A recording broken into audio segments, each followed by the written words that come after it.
Donc, je peux écouter donc le cœur de l'info. Nous peut accueillir nos premiers intervenants, donc Dr Catherine Go, qui est spécialiste en immunologie et il est aussi consultant au bureau du Premier ministre. Il est donc au cœur de sa combat-là avec les autorités. Donc, Dr Catherine Go, bonsoir. Bonsoir. Merci d'avoir accepté à notre invitation malgré votre agenda très chargé. Donc, première question, avant que l'on aborde les détails, vous insistez souvent sur un point. Même si ce virus est extrêmement contagieux, il ne tue pas autant que la grippe qui fait 400 morts chaque année, n'est-ce pas? 400 000 morts chaque année. 400 000 morts, excusez-moi, oui. Oui, c'est pas grave. Alors oui, effectivement, ce virus, il tue à peu près 1% des gens. Ça ne veut pas dire 1% des personnes qui sont diagnostiquées, ça veut dire 1% de l'ensemble des gens contaminés, car on sait très bien qu'il y a beaucoup de gens qui ont des formes minimes de la maladie, voire des formes asymptomatiques, c'est-à-dire ils n'ont aucun symptôme, ils ne peuvent pas du tout savoir qu'ils ont attrapé le Covid. Et ces gens-là, bien sûr, contaminent, puisque dans cette épidémie, on dit qu'une personne contaminée contamine en moyenne 2,6, donc 2 personnes et demie à peu près pour une personne. Donc tous ces gens-là, eh ben, on peut pas les tester puisqu'ils n'ont pas de symptômes particuliers. Et donc au total, sur l'ensemble de l'épidémie, la mortalité est de 1% à peu près. Donc c'est vrai que 1% c'est pas beaucoup, mais quand ça touche des personnes à risque et qu'il y a une population entière qui est là, donc sur des millions de personnes, ça fait beaucoup de personnes. Et cette épidémie, en fait, elle intéresse tout le monde au même moment. C'est-à-dire que la plupart des grandes épidémies, par exemple la grippe, ça tourne autour de la Terre. Ça part dans l'hémisphère nord, ça fait un tour dans l'hémisphère nord, puis ça descend dans l'hémisphère sud. Et donc tout au long de l'année, ça va tuer, mais dans des pays différents, des personnes qui ont un petit peu le même profil que les personnes finalement qui sont à risque pour le Covid, c'est-à-dire les personnes âgées. Plus on est âgé, plus on a de risques. Et puis les personnes qui ont des problèmes respiratoires, cardiaques, de l'obésité, un terrain immunitaire un peu déficient. Voilà. Et donc, finalement, ce qui est spectaculaire dans ce Covid, c'est que les systèmes de santé sont un peu débordés. Il y a trop de malades qui affluent en même temps. Le système de santé est saturé, si je m'empresse de le dire, n'est pas encore et pas du tout le cas à Maurice. Et voilà, ça fait d'autant plus de morts que les gens n'ont plus de place en réanimation, des choses comme ça. Docteur Go, la situation est gérable à l'île Maurice actuellement. Ah, mais complètement gérable. Là, pour l'instant, on ne sait pas comment ça va évoluer. Il faut être prudent, mais nous avons simplement 3 patients. C'est déjà trop, mais on n'a que 3 quand même en réanimation. Donc, pour une population de 1,3 million, c'est extrêmement peu. Et on a des gens qui sont touchés, mais les 99% effectivement ont une forme bénigne, donc ils sont gardés dans les hôpitaux, ils sont surveillés. On a quelques-uns, une petite dizaine qui a besoin d'avoir un petit peu d'oxygène pendant 2-3 jours, donc ça c'est rien. Et malheureusement nous avons ces 3 cas là en ce moment en réanimation qui sont pour l'instant stables et pour lesquels on espère beaucoup, mais on ne sait jamais ce qui peut se passer quand des patients sont en réanimation.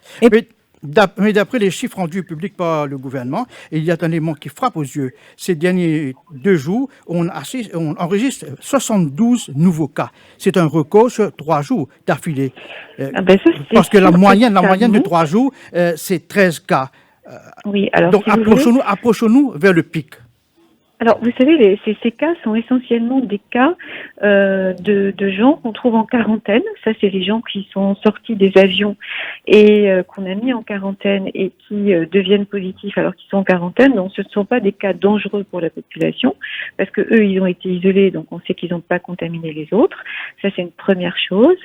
Et la deuxième chose, c'est des cas de contact tracing, c'est-à-dire ce sont des gens qui sont dans l'entourage immédiat de quelqu'un qui est dépisté.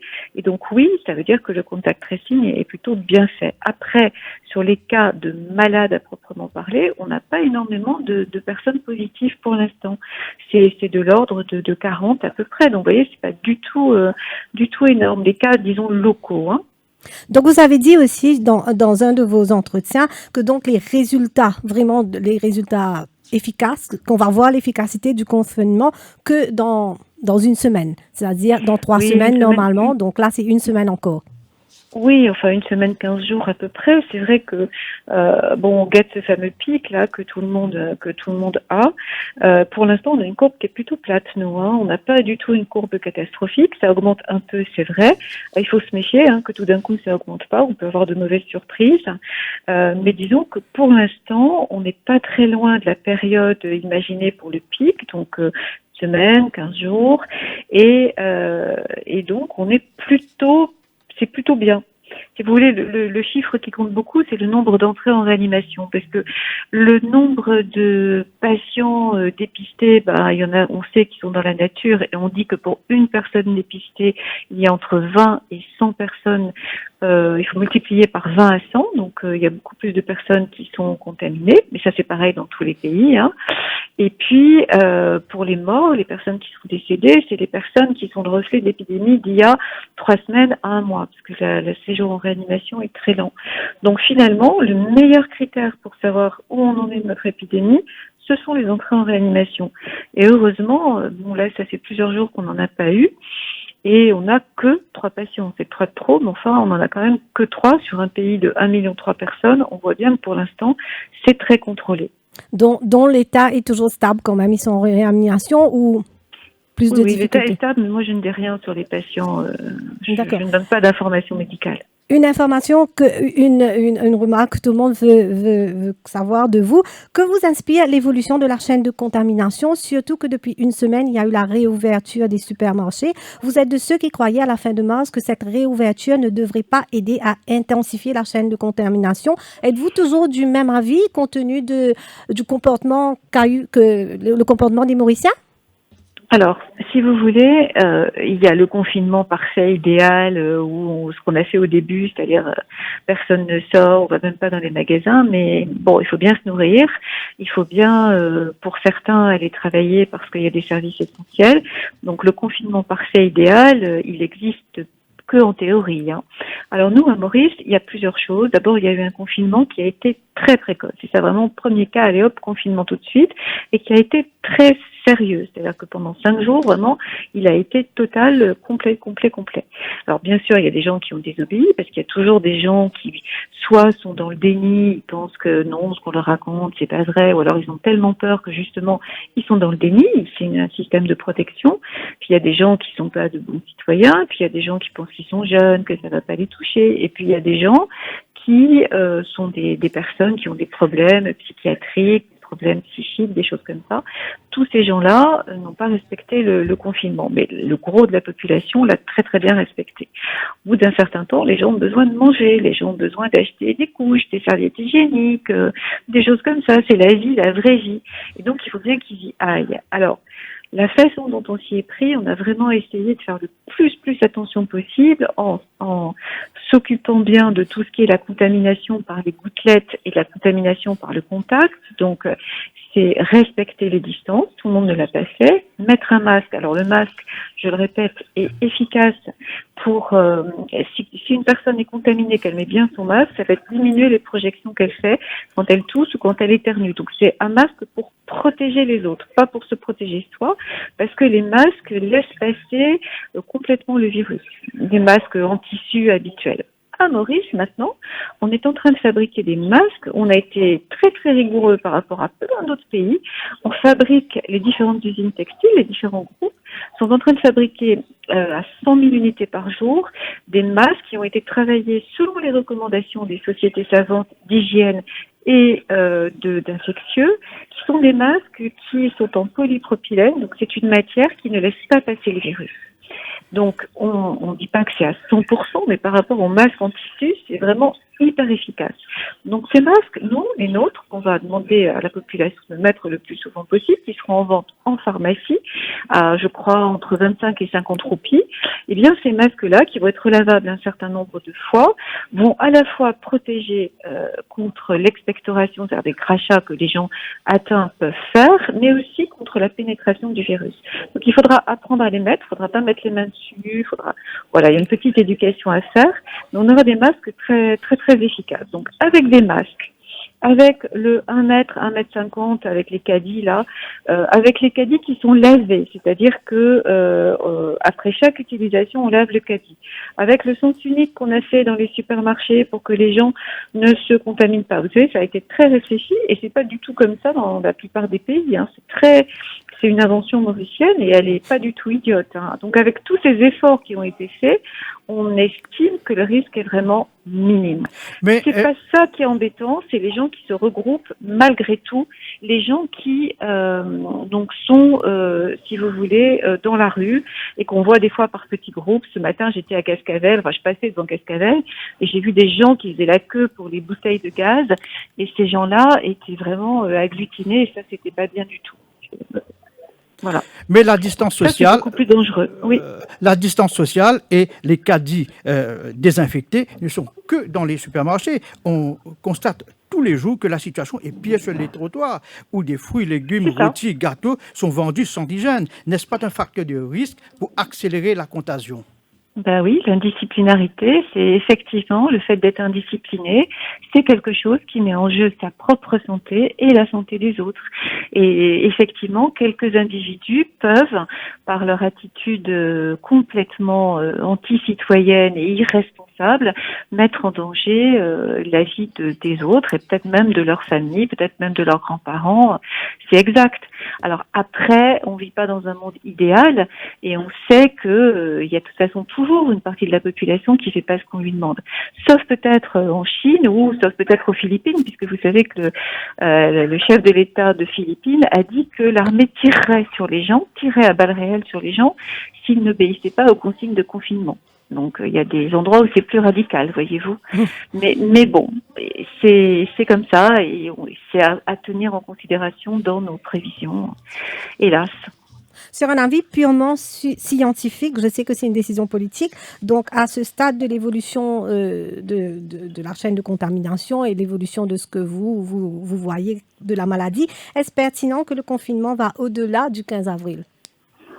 Vous l'avez très bien dit, c'est une décision politique, ça regarde le gouvernement et le Premier ministre. D'un point de vue purement scientifique et médical, plus le confinement dure, mieux c'est.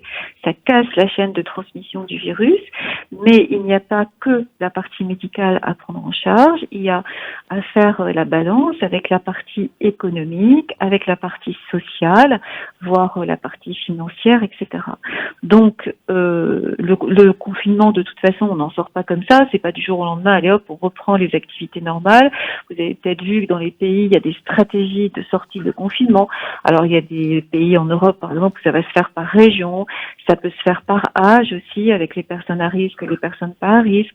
Ça se fait avec des stratégies de dépistage dès que les gens ont quelque chose et puis on les isole. Ça se fait par le fait de pouvoir chercher les anticorps chez un certain nombre de personnes, par exemple les travailleurs de santé ou les policiers ou les gens qui sont particulièrement exposés, savoir si les gens ont fait la maladie ou ne l'ont pas fait. Et s'ils ont des anticorps, ils sont protégés au moins pour quelques mois, peut-être quelques années, et eux, ils peuvent aller travailler sans masque.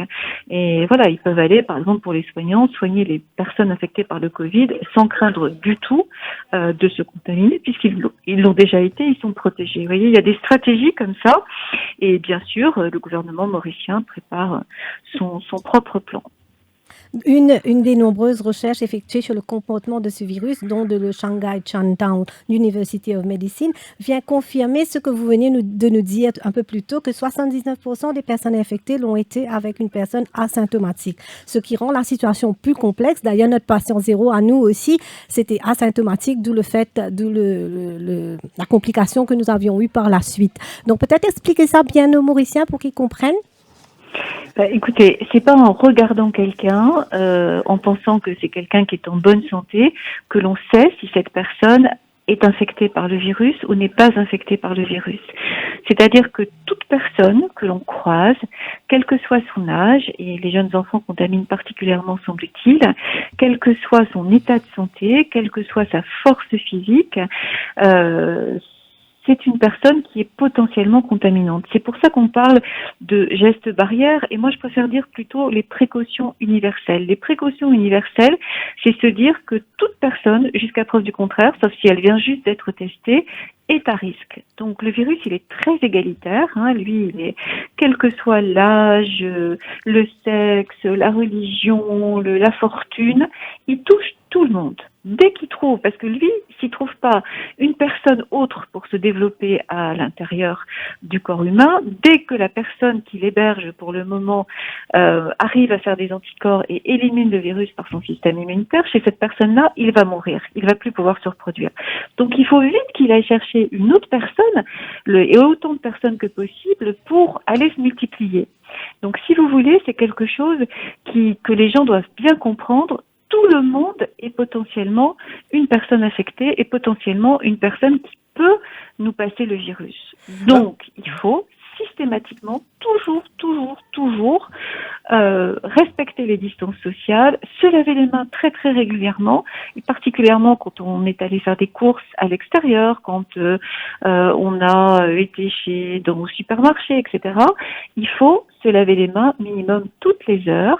Et je répète que l'eau et le savon, ça marche très bien, parce qu'il faut se les laver consciencieusement. Il ne faut pas mettre les mains sous l'eau et puis hop, c'est terminé. Non, il faut utiliser le savon. Il faut bien se laver l'ensemble des deux mains, si possible jusqu'au poignet. Et puis, comme ça, on ne se contamine pas.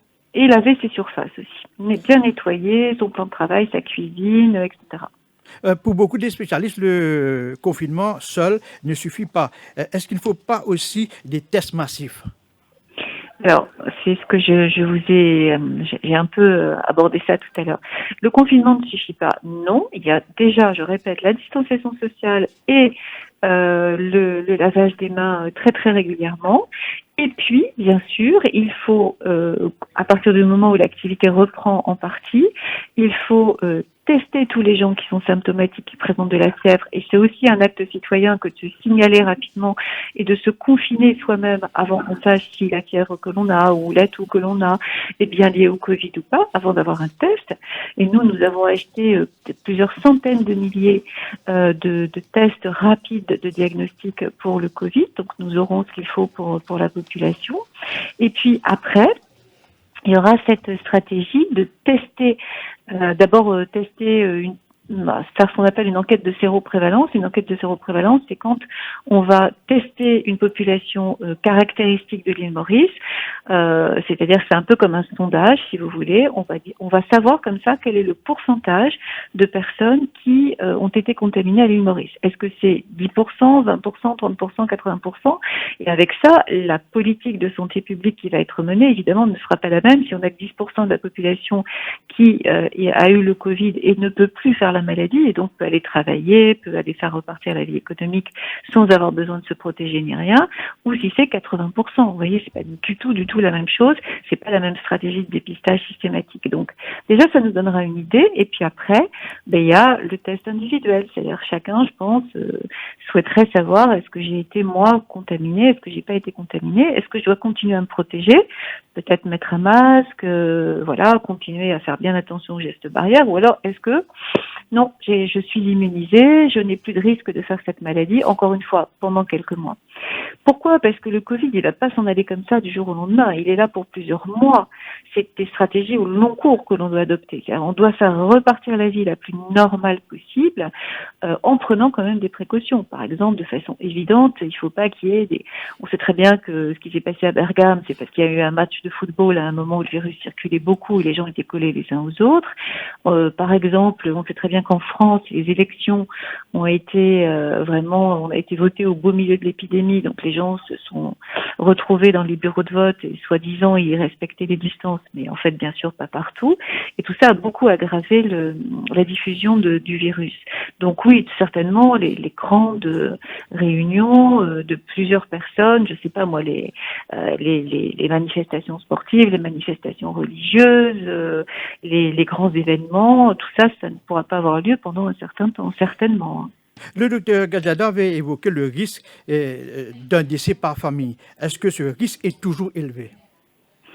Écoutez, il a un petit peu tendance à diminuer parce que pour l'instant, après le début de notre épidémie, on n'est pas trop mal, comme je vous disais, au niveau de notre nombre de cas et au niveau de nos cas graves surtout.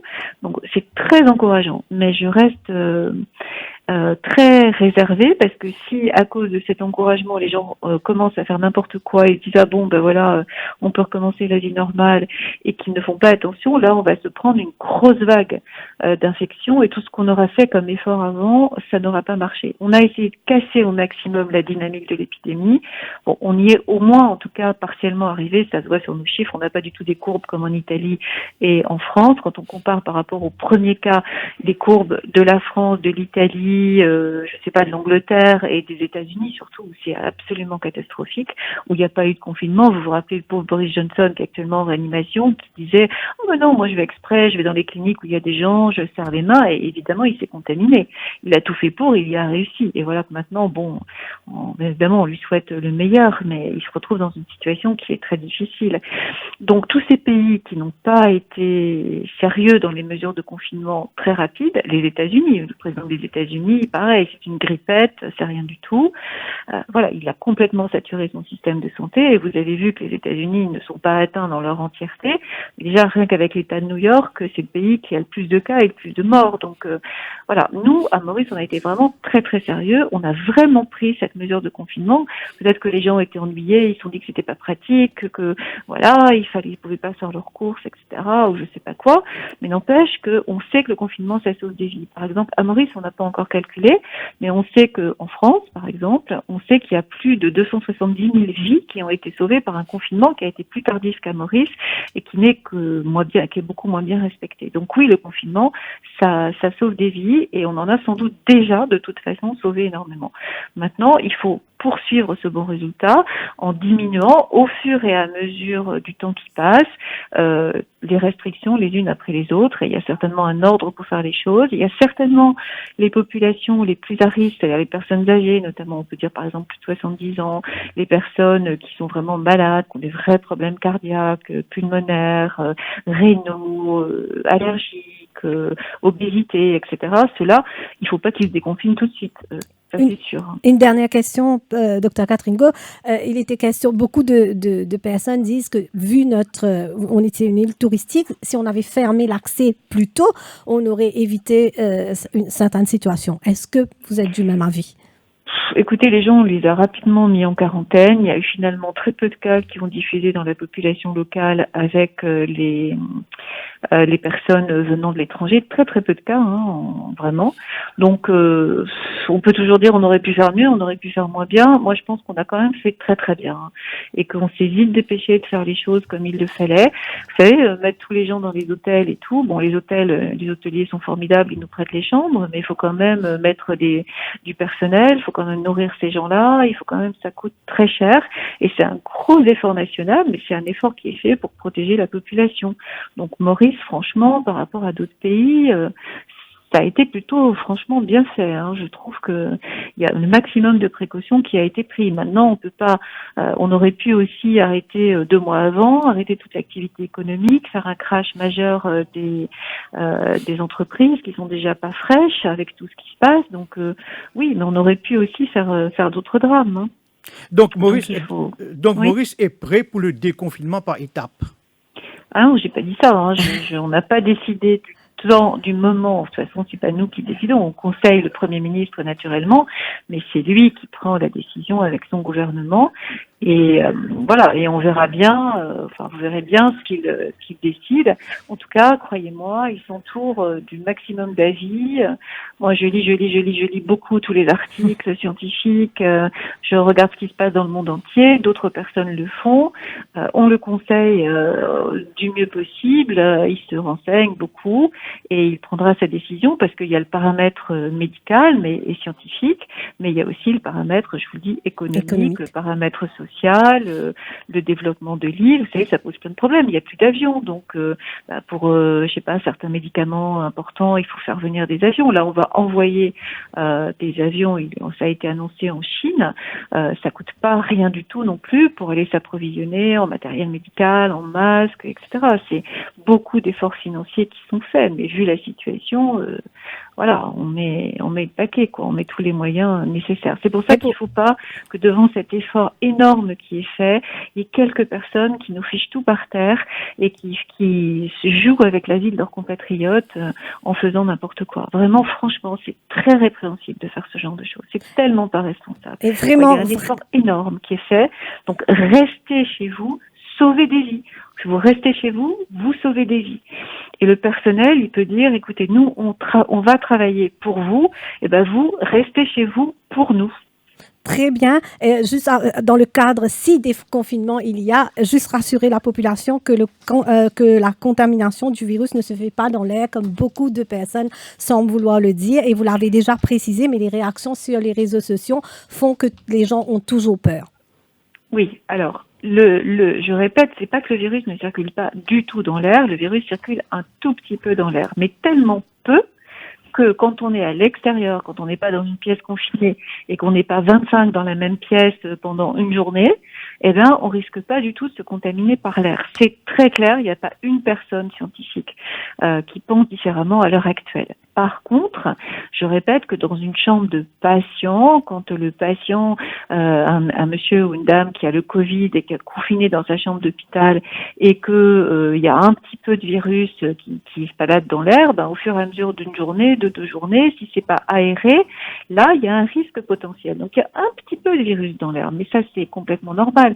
Mais encore une fois, il y a la notion de charge virale, c'est-à-dire quelle quantité de virus il y a par millimètre cube, tout petit millimètre cube d'air. Ben, il y en a de façon infinitésimale et on sait que pour infecter un être humain, c'est peut-être quelque chose qui est difficile à comprendre pour le grand public, ça, mais pour infecter un être humain, eh ben, il faut des millions de particules virales dans 1 millimètre cube d'air. Donc, vous voyez que quand on est dans l'air et qu'il y en a 3-4 qui se battent en duel, il n'y a pas de problème. Donc, si on peut donner une petite consigne, plutôt que de, je sais pas quoi, laisser ses chaussures, laver ses fruits ou ses légumes avec du savon, ce qui n'a aucune raison d'être, mettre ses clés dans de l'eau savonneuse, mis à part que les clés vont plus marcher, enfin, ces trucs qui ne servent à rien, bah, aérez plutôt. Ouvrez la fenêtre de votre maison et aérez, c'est quand même facile avec ce temps qu'il fait. Et ça, c'est une mesure de protection qui est 1000 fois meilleure que les autres. Donc non, même pour les provisions, il faut pas les laver, il faut pas les garder en quarantaine. Il faut les laver comme d'habitude. Hein. Non, les boîtes, les emballages, les boîtes et les emballages. Mais bien sûr que non. Il y a mais vraiment aucun risque. Hein. Ça, c'est des tartufferies, je dirais. Voilà, c'est absolument pas du tout basé sur quelque chose de scientifique. Enfin, moi, je ne sais pas d'où sort cette invention. Non, pas du tout. Il faut vivre normalement. Et les fruits et les légumes, c'est une question d'hygiène. Bah, on les lave avant de les manger, on les prépare avant de les manger. Puis, s'il y a de la terre dessus, vous voyez, c'est beaucoup plus grave de pas laver parce que dans la terre, il y a beaucoup de germes que de laver pour le Covid. Faut pas oublier que les autres maladies demeurent, hein, et que laver ses fruits et ses légumes, c'est une question d'hygiène, c'est tout, hein. Tout comme bien cuire la viande pour pas qu'il y ait de ténia dedans, tout comme au toxoplasmose, tout comme toutes les recommandations habituelles, hein. C'est ça. Si vous voulez, il y a plus de risques. Je sais pas, quand on voit des gens qui se conduisent sans casque, leur moto, et qui vont à toute allure et qui ont un masque, on se dit mais il risque 1000 fois plus, puisqu'il est tout seul sur sa moto, de tomber et de se faire une fracture du crâne parce qu'il a pas de masque, que de mourir du Covid puisqu'il est seul sur sa moto et qu'il a personne autour. Donc à la limite, il ferait mieux de retirer son masque et de mettre un casque. Vous voyez, c'est une question de bon sens aussi. Tout à fait. Merci, Dr Catherine Go. Merci beaucoup d'avoir répondu à nos questions. Avec plaisir. Au revoir. Donc, nous tenons Dr Catherine Go, qui est spécialiste en immunologie et qui est consultant au bureau du Premier ministre, qui répond à nos bonnes questions dans la première partie de l'émission. Nous pourrons prendre une pause pub. Après, nous pourrons trouver le docteur Deouraj Kossi, épidémiologiste.